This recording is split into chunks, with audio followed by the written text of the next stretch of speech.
are missing this live event can tune in later, and so that all of you, if you want to watch it again, if you find things helpful, then you can rewatch the video again, linking from this website that you got into today. So just so everybody knows that. But as we have participants coming in, welcome again. We're just getting started now to the skills and strategy session of the startup modules. And this is the first session for the orientation sessions that we're offering today. And we're really happy to start off with skills and strategies because we think it's a really great way to get us all started for a really organized and effective start to the semester. So my name is Laura Gibson, and I'm a learning strategist at the college. I work in a small team of a few learning strategy advisors, along with the Tutoring and Academic Skills Center. And the whole hope of our department and our support is to help you guys develop the skills and strategies that could make you a really successful and effective learner during your time at Fleming. With me today, we have Kathleen Conway, and she is the Tutoring and Academic Skills Coordinator and takes care a lot of the tutoring service, but also works very closely with skills and strategies. So welcome, Kathleen. And Kathleen's going to tell you a little bit about the chat feature that we have today for the session. Thanks, Laura. Hello, everyone. As Laura's mentioned, my name is Kathleen Conway. I'm the coordinator of the Tutoring and Academic Skills Center, and I will be seeing you a few times this week during this Set Yourself Up for Success workshop series.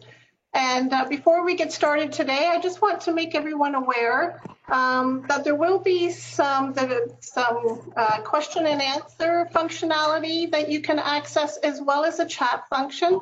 But I first want to make people aware that if you decide to use the chat function, your name will be attached to any of the comments or questions that you have in using that function. However, if you decide that you have some questions and you want to use the Q&A functionality, then anything that you use through that function, your name is not connected to that. So it's up to you which one of those functions you would like to use. And I think at some point during this session, Laura may be asking you to contribute some of your ideas, and you can do that through either of those functions, just bearing in mind that one will have your name attached, that's the Q&A, and the chat function, the Q&A will not have your name attached, and the chat function will. So now I'm just going to turn this back over to Laura, and if you have any questions that you want to ask throughout the session, then please feel free to do so, and we will do our best to monitor that question and answer box and see what we can do to help get your questions answered. Thanks for coming. To you, Laura.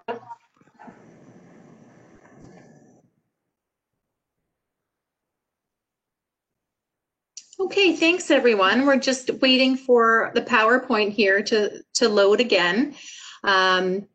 One thing that's really important to consider and just to know as we all get started on learning online is that there's often technology little glitches as we go through either meetings or presentations or events. So you'll probably see a few of them today as we go through because it's the first time we've done this as well. But we just welcome all of you to the session today.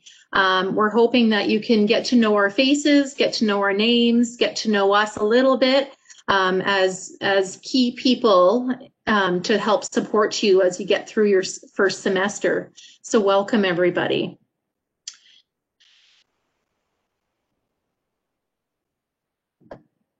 Just to start,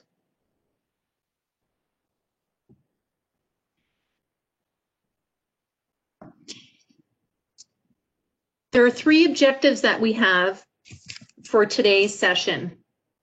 In this session, you will learn 1, how to create a productive study space for yourself. 2, you'll learn a great strategy to get you off to the most organized start possible. at your start to Fleming College. And 3, you'll learn some key study tips just to learn how effectively study more accurately and to study the content that you're learning in your courses. So our 3 objectives are around looking at really just creating a really great start for you guys around what you need to know to set up your space, because we think that's really important. 2, a really great organizational strategy that a lot of students love at the beginning of the semester. And 3, just to look at, okay, content is going to start coming your way soon. And what are some of the best ways and what are some of the key points to keep in mind as you begin learning that content?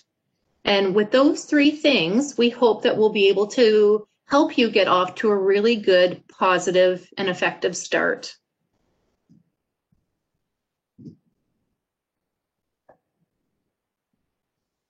So to begin, and I just want to pause and just make sure that everybody is hearing us okay and that the audio is going okay.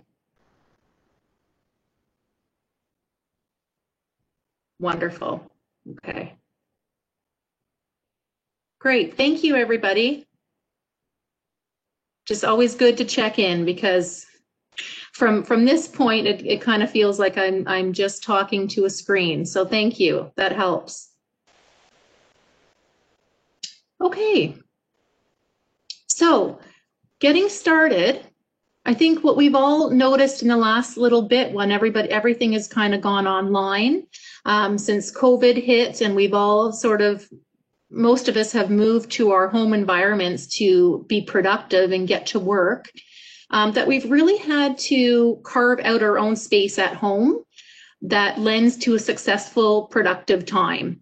And I think part of what we need to consider is that a lot of us have been experiencing what I like to call a collision of worlds. So we may have a little desk in our houses, we may have a little space in the corner that we've set up, but we're still trying to balance school, life, family, work, and all the other things that come at us that life demands. So it's really important at the very beginning, right now, to really set up a really good productive space in your house somewhere, a little corner somewhere that you can call your own, that's really designated just to study.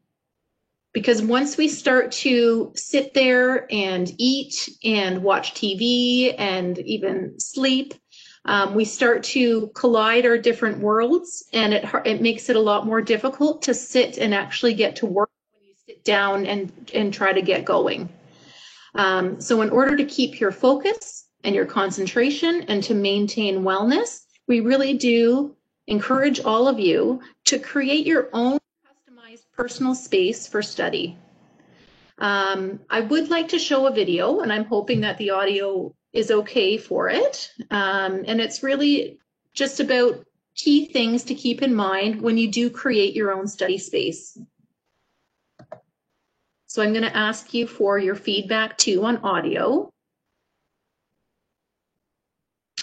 So another thing too, and I don't know if you guys have had a chance to look at this Learning Online website, but the address is up here. It's fleming.libguides.com/learningonline. And this is basically what our setup for success workshops this week are based on. So right now we're in the skills and strategies section. Tomorrow there's another session offered on technology, another one this week on academic support and the different services available and how to get connected. But this is really a hub that you should all know about and save as a bookmark. So if you wanted to save this website now as a bookmark on your computer, that would be great. So just as a way to help you navigate through this awesome site that we've created for you to help get you going, once you get on the Learning Online platform here, you'll see up here where my arrow is that there's home, skills and strategies, technology, academic support, and resources. and you'll see the icons below here as well. So I'm going to click on skills and strategies because we have a really good video in here that I'd like to share today. And under this, you will see a link that's called Your Study Space. So let's try this out and we'll see if we get some success with the audio and video.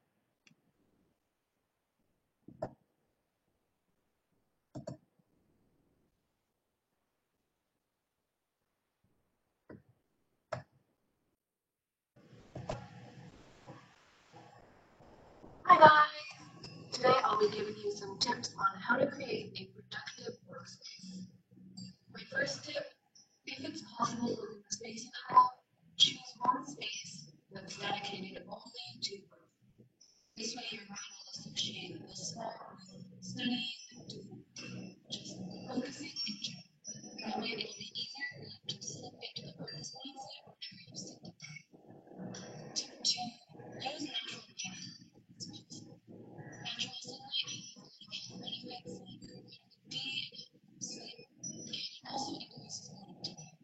And a source of healthy sleep consumption.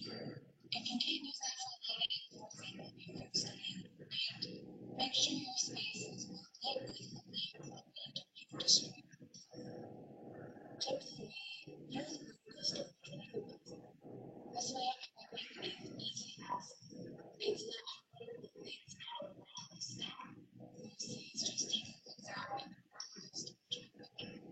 The goal is to reduce the difficulty with technology because we all need data to use resistance. So not only resistance as possible, but we need support. Going along with that, you should also have all your necessities within your reach, again to create a space. My fifth tip would be to use a standing desk. This isn't possible for everyone, but if you can do it, standing desks are shown to increase productivity and construction.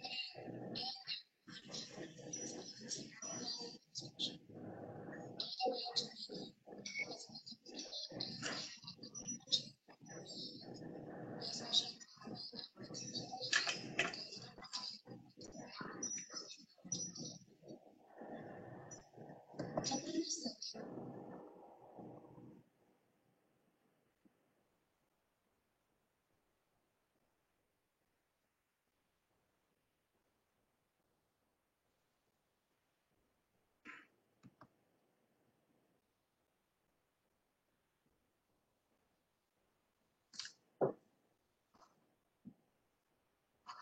Hi everyone. I apologize for the audio and video. I don't think it's working as well as we had hoped. So I was advised to stop the video for now, and what we can do is maybe add a link to the video so that you can watch it after. Really sorry about that. You know, this is just a perfect example of how technology is something that we're going to all have to navigate throughout the semester. And the main thing that we get out of this is just, you know, you just keep going, you troubleshoot, and you move on your way. So if I could just speak to a little bit of what the video was trying to suggest to you, is really about creating your own study space to make sure that you're in an area that is well lit, that it's free of clutter, that you have everything that you need in front of you to be able to access while you're studying or throughout your study session. A lot of people like to have a glass of water or a water bottle available so you don't have to leave your study session and go and come back. Make sure that you have a snack available. Make sure that you have access to everything in your desk space that you might need during that time that you're going to be sitting there. One of the other big things that we encourage is that any sort of thing that may distract you, so i.e. phones, a lot of students find that it's helpful for them to hide their phone in another room or put it in the kitchen or put it on silent. so that you have your full attention on the computer and on the work that you're doing. So that's another suggestion as well. From the video, I don't know if you could see it a little bit, but what the student was trying to show you was just to keep everything nice and clean. Because what happens is if your environment is cluttered, then your head will be as well. And that's one thing that we suggest to students right from the beginning, is to keep stress levels down. And one way to do that is to really keep everything very clear, very clean, and very neat and tidy. Because I'm sure all of you have been in situations where either your room was a mess or your desk was a mess, and it really just clutters our minds and gets in the way of the processing that's needed for learning. So if we could keep that in mind, those are a few tips for creating your own productive workspace. Another big thing with that is to keep it fun. Put in color, I mean, I have every color of Post-it notes in my workstation, and I can't live without them because I love color. So, and put them up on your walls. Use cue cards, post them up. Make sure your environment reflects a good study space. So I think I've kind of beat that suggestion down, but it's just a really good thing to think about as you get going and to get on to a good foot. So I'm just going to go back to the PowerPoint here.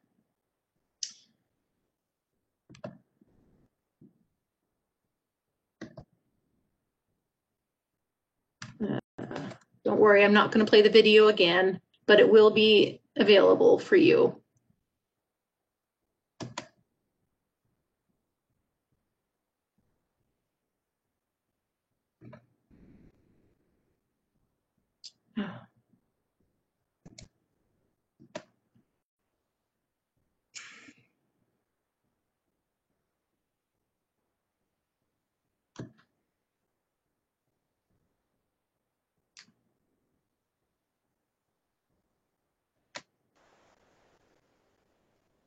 Sorry, I'm just having a hard time getting out of this and back to my PowerPoint. So thank you for your patience. There we go. Okay, so also back to our Learning Online Hub, and we were just on the setting up your study space. As you can see, there's a section on reducing distractions, and we talked about that a little bit. But the next thing that I'd like to speak to is around organization. So the key thing for this time of the semester is to really get organized. So one, if you've already created your desk space and you feel as though your desk space is all set up, you're ready to go, you've got your binders, you've got your pens, your pencils, you're just ready to dive in. Getting organized for the semester is the key to your success. And we see this over and over again as a team when we see new students starting a semester. One thing that you'll be aware of is over time and in the next couple weeks, a lot of information is going to come your way. So if we can start to begin to create an organizational structure from the beginning, then you're going to be in a lot better shape as things come piling on. And things are going to pile up through the semester, but if you have a really good foundation to start with, almost like file folders. So if we set up file folders to get started with different sections, then as we get notes, they're going to come in and we're going to file them in each category. So we're hoping that getting organized for the beginning of the semester is a skill that you guys can develop, but also keep going throughout the semester. One of the big things in getting organized for a semester is to really take advantage of your course outlines. So as you guys will get used to your D2L, you will notice that your course outlines will be becoming available very shortly. And in those course outlines, there are a lot of information to sift through. So one thing I'm going to show you here is ways that you can take that information and put it into something that can help you be organized for the semester. So Again, the key to success in getting started for a semester is to be a planner. So I'm going to go back here to our lovely Learning Online website, back to skills and strategies. We've gone through the study space and how important that is, but managing time and organization is the next tab. And so we're going to look at that. So online learning requires a student to have strong organizational and time management skills, and much of the work will be self-directed. So this is new for a lot of students who may be used to coming into school, going to a class, and maybe having their instructors tell them things to do to keep organized. Well, it's a little bit different without that structure. So it's just being a planner and being your own organizer is even more important. So what we'd like to help you with today is to get started on a really good note by taking information from all of your courses and developing them into something that we call a term planner. So as you can see down here, one thing our learning strategy team suggests to every student is taking some time before things get too busy to create a master plan for your semester. Creating a term at a glance planner will help you keep track of upcoming tests, assignments, group projects, etc. And the key is that they will all be on one page. So I'm going to show you what a term. Yeah, Laura, sorry to interrupt there. It looks like your share screen's not on there. If you want to reinitiate your share content.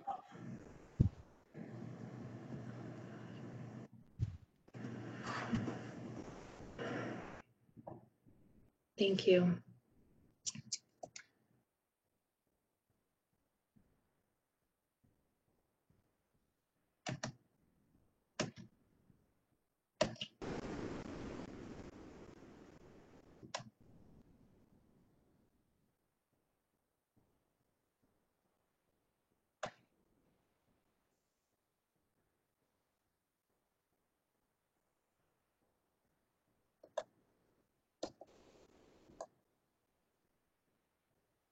Okay, so back to organization.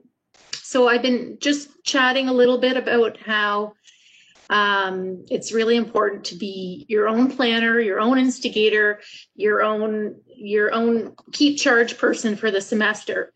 So one thing we're going to go to is back to the Learning Online webpage.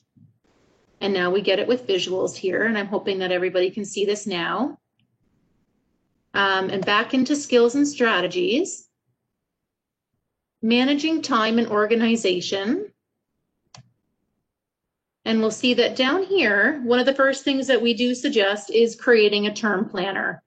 So I'm going to go into this document, and you guys can all know that this exists on this web page for you to access later as a template. I'm going to show you how it works.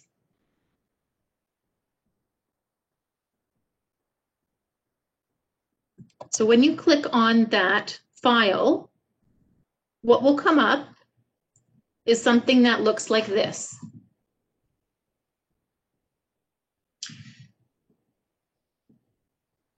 So this is an example of a term planner grid.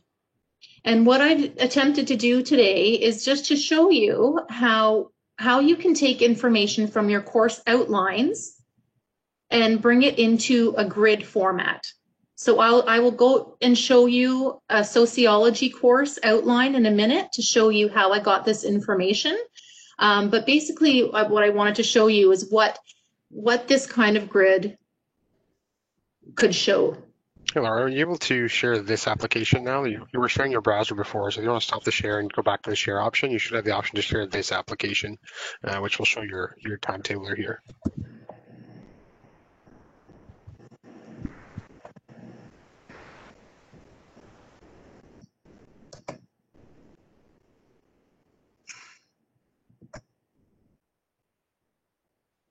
There you go. Okay, great. So hopefully everybody now can see what I'm talking about. Thank you. Someone said perfect. That's great.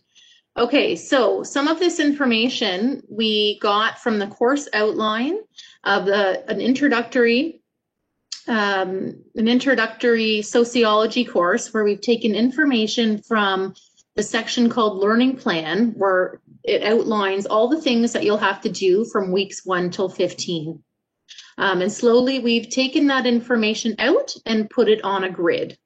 So this grid is available to you in that website that I've just showed you, and you can make changes to it in any way that you want, customize it any way that you want. The key is that you're able to take information that may feel overwhelming and put it into one spot for yourself. So I'm just going to show you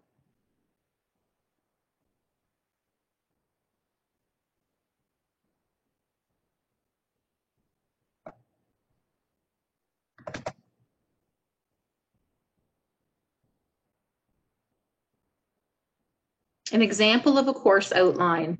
And if could someone just tell me if they can see the sociology course outline? Oh, good. Perfect. Okay. So I'm just going to zoom in a little bit.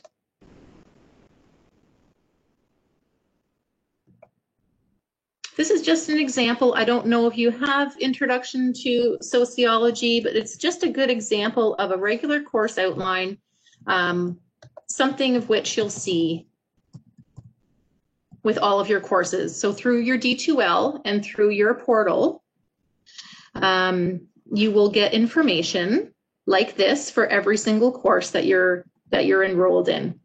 So for example, the first page of the course outline, you'll see Introduction to Sociology. It'll tell you who is teaching it. It will tell you information on the learning outcomes. So right here is really, really important to look at this as you start a course, because it's basically what the course is set out to do. So in sociology, you're able to, all of these different objectives, learning outcomes, will be the things that the course's objective is trying to get across. So the content that's being shared are the things that they want you to learn. So to not ignore your course outlines, to get to know them well. There's a lot of really good information in here. And what I'd like to scroll to is where we'd really like to focus in today, and that is the learning plan. So this is all information about academic integrity, program standards, a lot of really great information in here, but where we really want to get to is this part called the learning plan. So as you can see, and it may be small font, but along the left column is weeks 1 to 15, followed by another column talking about the topics and resources that you're learning in those particular weeks. The learning outcomes that we just reviewed are the ones that are in the third column. And in the fourth column is the assessment piece. So the things that we'll be looking at to get your marks. So the assignments, the exams, all the things that we look so much forward to in a semester are in your last column to the right. So these are the things in the assessment column that you're going to take and bring onto the grid for viewing. So if I see week 4, socialization, online quiz number 1, 7%. So if I go back to my grid, I'm going to key in that information for week 4. You'll see that there's an assignment due in week 5. So I will go back to my grid and make sure that there's that information in there. I then take the information in week 6, week 7, and so on until the grid for weeks 1 to 15 for sociology is completed.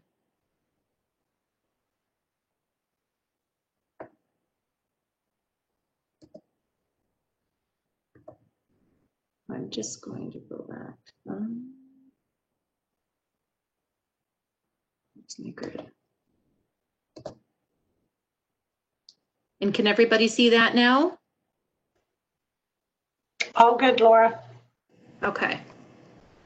So really it seems like it's a very easy strategy. It just takes it's not a hard strategy to do, but it just takes a little bit of time. So our suggestion is always to print out all of your course outlines, have them right beside you in your desk, and slowly do one class at a time and start to populate the grid from weeks 1 to 15. And by the end of your time, do one course at a time or one course per half a day so you don't get too overwhelmed. But what you'll end up with is a really nice grid that will give you a bit of a master plan to your semester. And then at that point, you can then see, okay, if midterm week is week 7, you may want to look at week 6 to get ready. Or if week 15 is full of finals, you may look at week 13 and 14 to start really preparing, or even start even before then.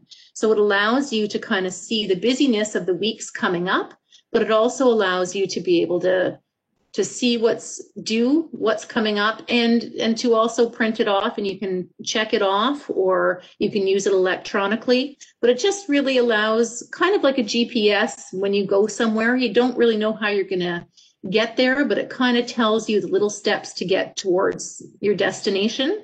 And that's exactly what the term planner's purpose is for. Laura, if I can just take a quick second here. We do have a question where somebody is asking what the numbers in the learning outcomes mean. So I assume that this question is with respect to the numbers in the course outline. So I wonder if you would mind answering that. Yes, for sure. I'll see if I can get back to sociology outline.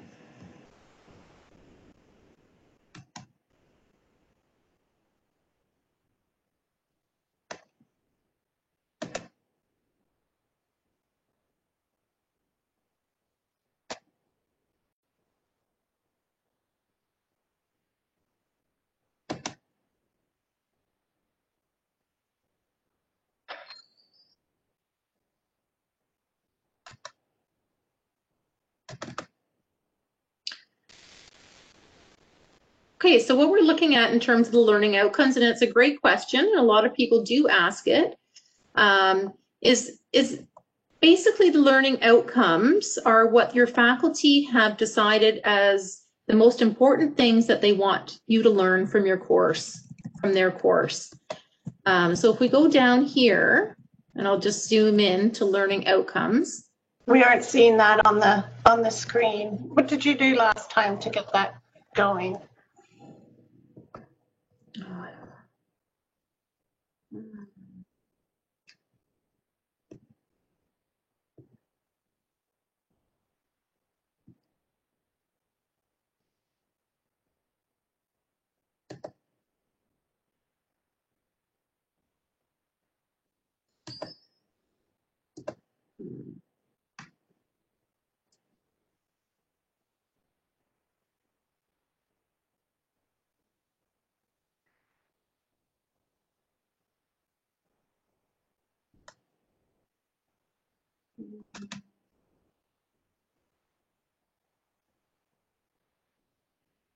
Okay, is that better? Can we see that?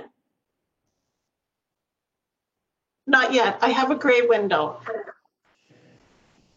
Looks like you're sharing the Word document, not the web browser. You just have to change which application you're sharing from your share content menu.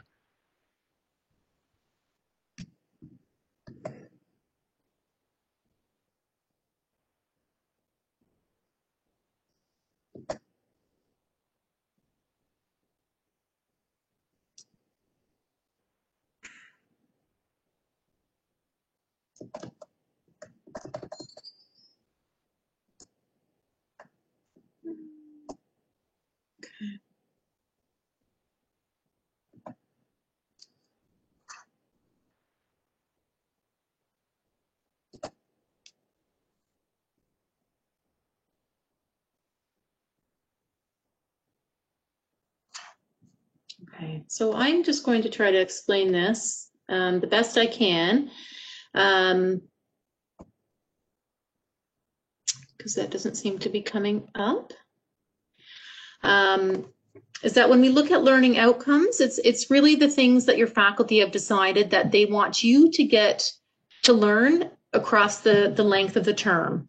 So there may be 1, there may be 3, there may be 6 learning outcomes, and those things in the course outlines are going to be tied to those particular learning outcomes. So a lot of students get confused and they think that the learning outcomes are the weeks that they're going to be learning that content, but they're really associated with the specific part of your course outline that relate to your learning outcomes.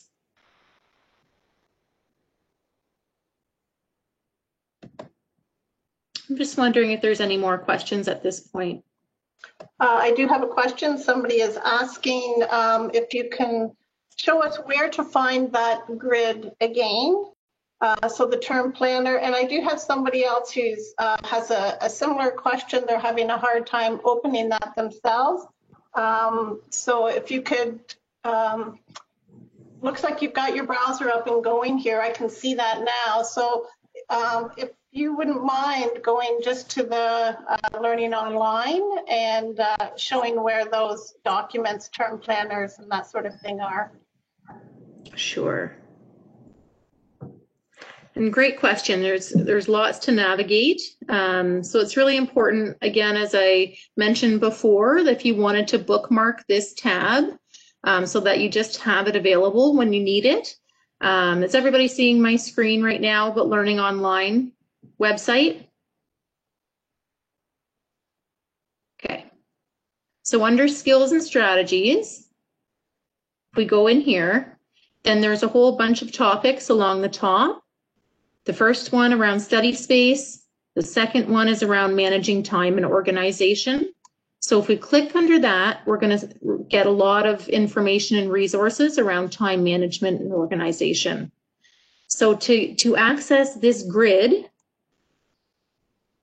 there is a spot right here under Term Planner that you can click on, and you should be able to open the Word document and customize your own term planner. And if there's any problems with that, you can get in touch with us and we can send you a file separately, because sometimes links are outdated or they're not working for some reason, but you can always get the templates from us at a later time. And just to continue introducing you to the site and some of the other resources we have here, one thing we suggest that you do after you create that master term planner is that you look at weekly planning. So we've got tips here for weekly planning and creating your own weekly schedule. And then from there, we then look at developing daily to-do lists. So it all sort of starts big and gets small. So if you start with the term planner, then you can work from there at your weekly plan and then your daily plan, and then getting into your goals of your current study session. So lots of really great resources in here. So feel free to take your time and peruse through the Learning Online Hub. Hopefully you've all saved it to your bookmarks now. But that's great.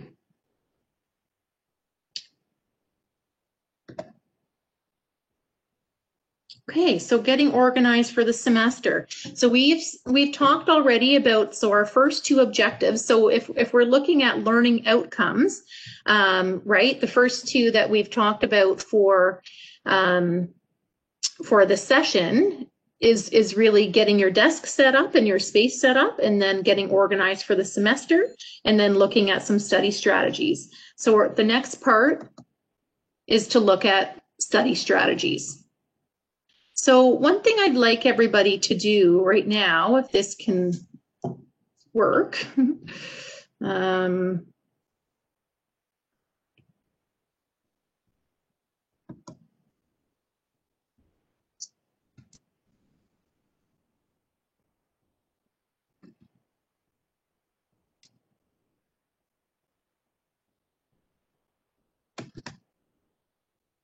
is in the Q&A. You should all have something that's called a Q&A at the right side of your screen.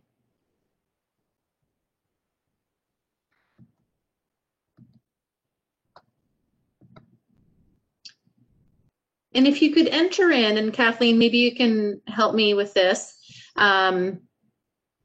If all of you can write into the Q&A, a couple of the study strategies and habits that you used in high school that worked for you, it might get us going with a couple things to talk about in terms of studying, passive studying, active studying, and things to think about as you move forward with the content in your courses. So if we can all access our Q&A part of the chat, there should be the option of sending your response privately or sending it to everybody. But if you send it privately, it will just come to Kathleen or I. If you send it the other way, then it will show your name with the study strategies that you have listed. So just so you know.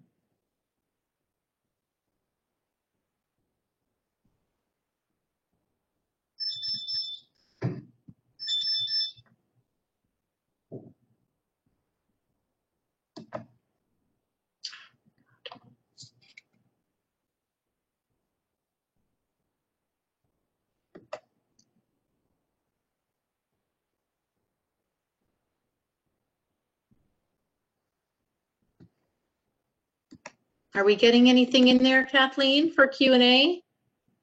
Nothing here yet, Laura.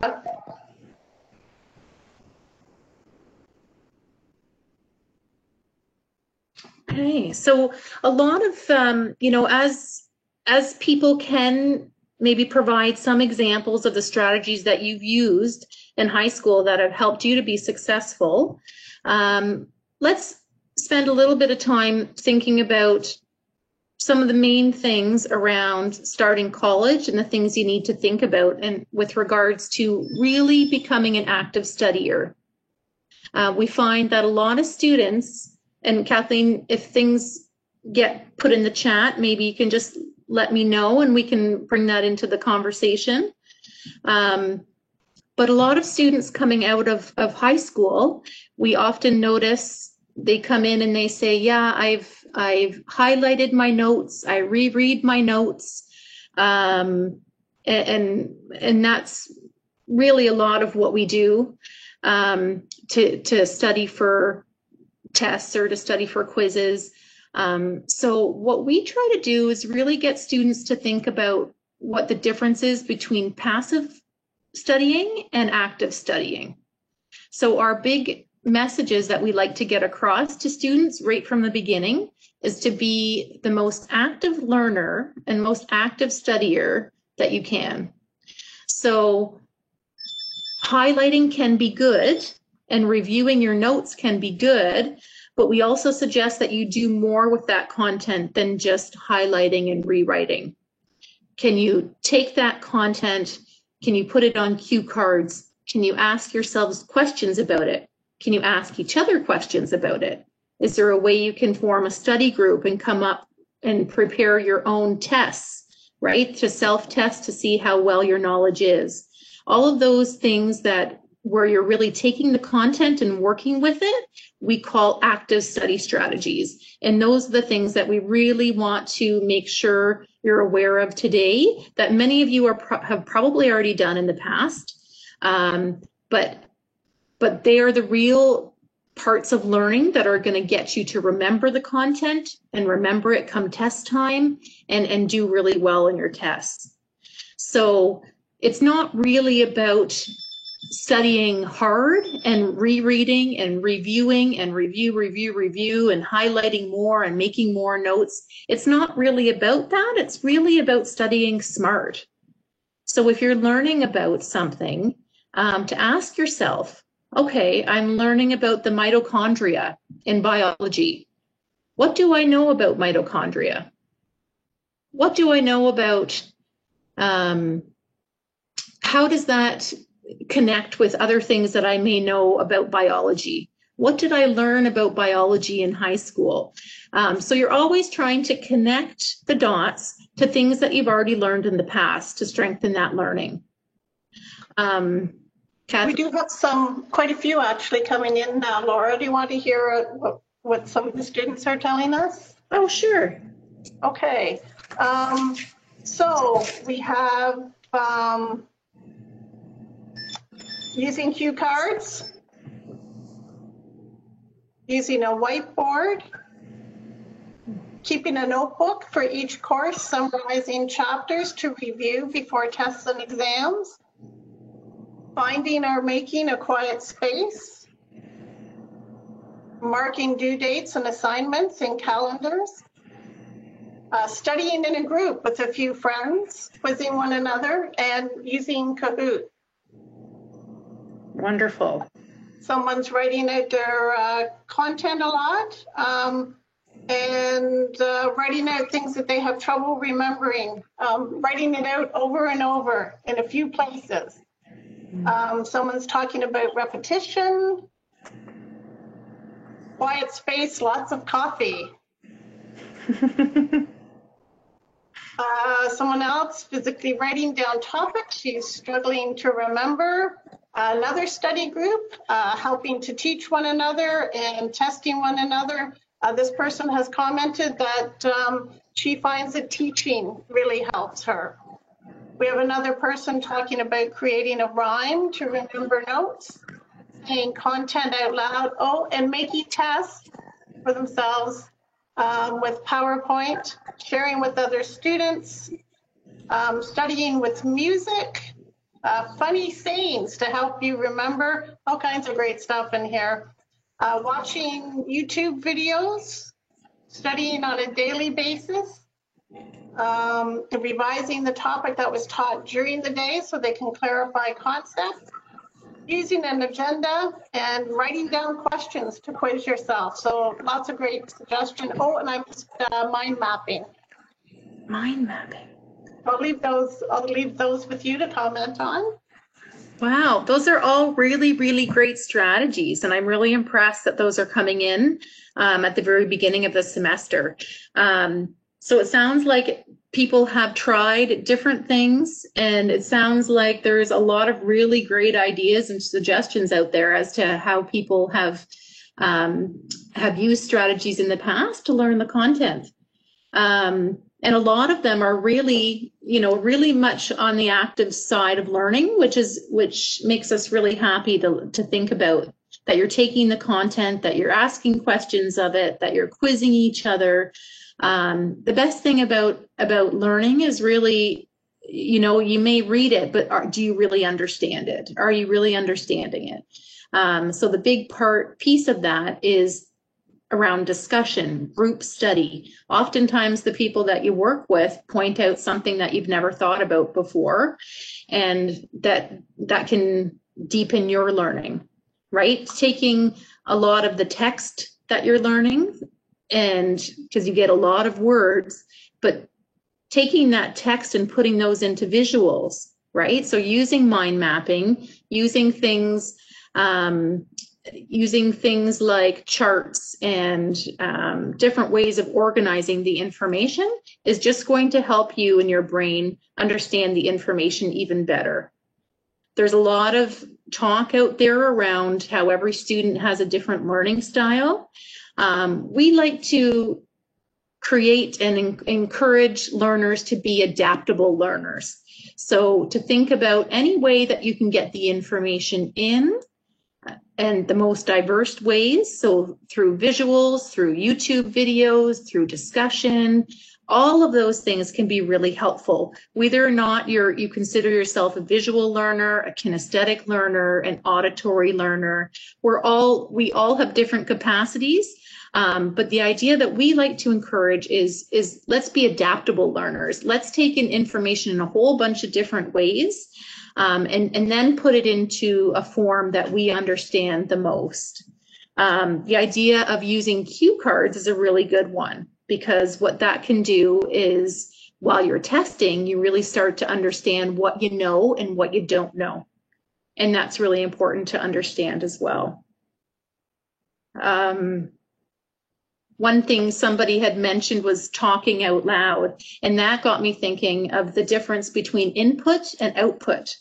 So oftentimes, a lot of the strategies that students use are to try to get the information in. So the reading and the summarizing, the highlighting, and the, you know, the more reading we do, the better kind of thing to get the information in. But what we really need to be looking at is, how are we getting the information out? Like, what sort of output strategies are we using? So when people have mentioned about talking out loud, or talking with peers about the things that you're learning, or writing out cue cards, summarizing the chapters that you're learning about, when you're quizzing each other, using a whiteboard, taking that information, putting it in different ways that you understand it better. Those are all pieces of output that are really, really, really important, because once you go to write a test or do an assignment, they're asking you to create some sort of output. So we need, when we study, to get in tune with what some of those output strategies are, so that it doesn't become a surprise come test time that you have to deliver some material. So if we can just keep in mind the idea of active learning and the key being practice on output, and the difference that is to passive learning and to input. So I don't know if that makes sense or not, or resonates with any of you, but if we could just think about being active and to create as much output in your learning as possible. And what I mean by output is really just taking the information, talking about it, playing with it, doing quizzes about it. Self-tests are the best things that you can do for your learning to really make sure and reflect that you know the information well. So in our Learning Online webpage that we've shown a number of times, and hopefully you can see this. Again, under skills and strategies, so we've talked about study space, we've talked about time management and organization. You'll see some really great tips and resources under active reading and study skills. So these are the things, this is where you can come to get more resources around when I talk about output, or when I talk about connecting new knowledge to existing knowledge. All of those sorts of things are really successful study habits that you need to develop at the college level. And when you do have the time, I really suggest that you watch this video. It's called The 6 Habits of Highly Successful Students. It goes through all of the 6 best strategies that we encourage the most at Fleming, and takes them into a really interesting and engaging video around success strategies and how to use those strategies. So I think it's about 8 minutes long, and I highly recommend that you guys all take a little bit of time to go through that video. And I think what you'll find is that there's a really big emphasis on being active with your learning, quizzing each other, using examples, making sure that information you turn from words to visuals. And there was something that somebody else had mentioned too, is around spacing out your studying. So important. You know, the idea of cramming. There's so much science behind cramming that shows that it really isn't the most effective way to study. So the more you space it out, the better. And what helps with that is keeping organized. So all of these things sort of come in together.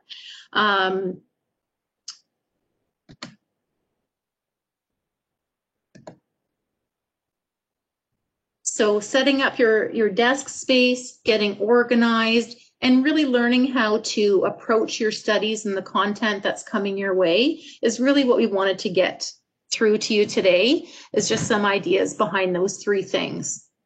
So in the last slide here, I've just said fall 2020, we are ready.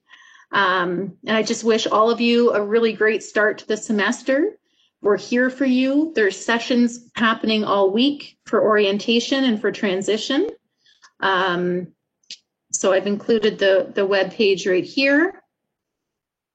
This is just the first session of the series, but there's a whole bunch of other startup sessions that are happening this week that's going to be really helpful for you as you get started. So there's a technology session tomorrow. There's another session on academic supports on Wednesday.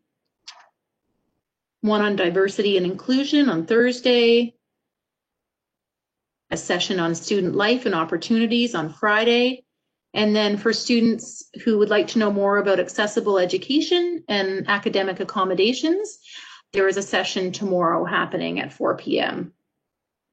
So stay tuned to your emails, stay tuned with us. I wish you all the best in your starting of your first semester. And Kathleen, if there's any questions right now, I guess we can, for the last couple minutes, take those. Thanks, Laura. We do have a couple of questions that have come through. There are a few people who have already gone out to look to see if they can load that term planner, which is really great. Love to see people getting right into things so quickly. But there are a few people that are having some trouble. And so I do just want to mention that if you are running into a window that is telling you that the website is not secure, please, you can feel comfortable to press the advanced button that will allow you to access that website. The issue just recently came up and is typically happening through Chrome because it is finding the URL for that website a bit suspicious. So we're just in the process of changing those URLs so that you don't get that sort of error message, but you can feel comfortable clicking the advanced button and that will take you through if that's the trouble that you're having. Also, we've just got a couple of questions around when course outlines are ready, where to find the course outlines. Another question, what's D2L? So D2L is our learning management system. D2L stands for Desire to Learn. It's also known as Brightspace. It's the learning management system, and most of your course material is going to reside in that system. And for more information about D2L, how to navigate D2L, how to find things in D2L, there will be a session hosted tomorrow. Shannon Hayes will be hosting the technology session for you, and you will be able to get all of your answers to those questions there. D2L will become available to you as students the day before classes start, where you'll be able to go in and see your courses then. Course outlines, I believe, are available at that same time, and you can find course outlines in the navigation bar on the left-hand side of the student portal. I think that covers the questions. Trevor, are you still with us? Yes, you are. Trevor, I do have a question about the post-series form for CCR recognition. We have somebody asking how they fill that form out. Is there anything that you can help us with on that one? Yeah, once the event concludes, once we finish this entire event, there'll be a pop-up window that'll come up on your screen with the requesting your first name, last name, student number for the CCR, and then you submit that form to us. And then we should be able to generate that after the event concludes. So just keep your window open. Once we end the event, you'll get a pop-up with that request. That's great. Thanks, Trevor. And for those of you who are wondering, the CCR is co-curricular credit. It's a recognition that you've attended this workshop. There's some competencies based with it, or sorry, connected to it, and that can become part of your co-curricular record. All sorts of things that you can apply for co-curricular recognition as you continue through your studies here. It looks like the advanced option did help for one of our students, so I think that's what was getting in the way, and I'll just turn it back to you now, Laura, to wrap things up. Great. Okay, thanks, Kathleen, for all of that and for answering those questions. All really good questions.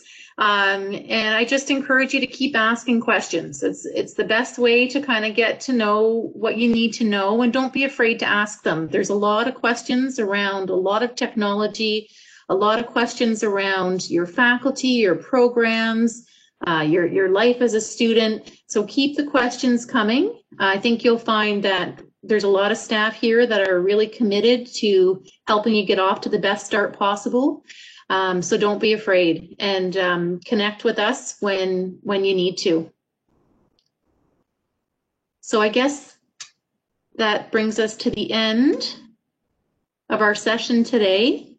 Thank you all for joining. Thank you, Kathleen and Trevor, for helping monitor the technology and keeping me on track. I do apologize for some of the technology issues that we experienced today. Again, we're all learning, and this is a good experience. So thank you so much. Hopefully you learned a few things today to take forward in your first couple of weeks at Fleming. Have a great semester, and we'll see you soon.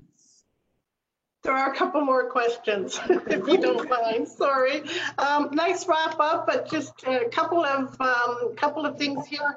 Students are wondering how they can access the session at a later time, and also they're looking for emails now in case they need to contact you in the future with questions. So we can add email addresses into the chat box.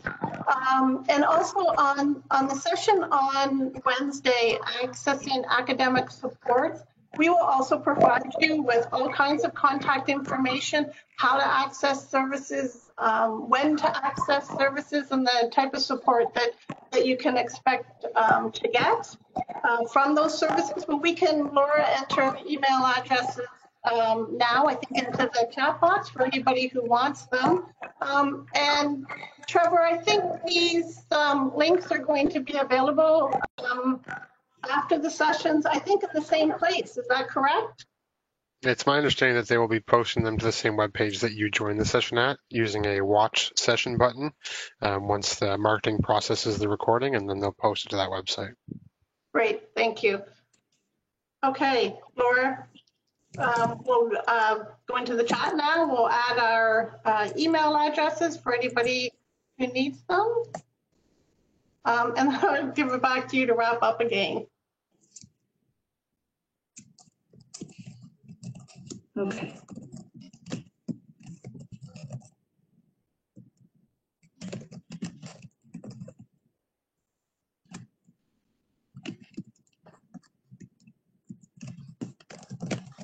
Okay, so I've just added in Kathleen's email address, and I'm just putting in my email address right now.